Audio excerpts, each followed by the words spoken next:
kui hakkab selline aktiveerumine, see on veel võimsam kui tuumapomm.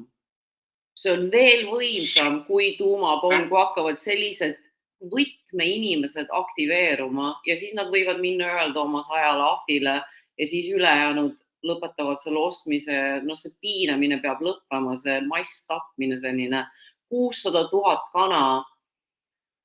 Ja seal on kindlasti gaasikambrid, nagu hetkel 24 tundi tagasi on UK-s on exposee, kus kõiki kanu, mida inimesed söövad, on gaasikambritega tapetud. Et Eestis on 600 000 kana, 500 000 siga ja 400 000 pulli ja lehma ja kitsesid rituaalide jaoks on väga palju.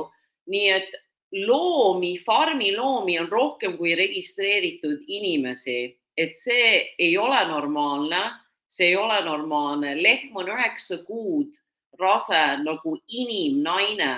Ta on 9 kuud rase nagu inimnaine ja sellel lehmavasikal algab südamelöök 5. nädalal nagu inimlapsel. See on kannibalism. See on kannibalism, mis toimub.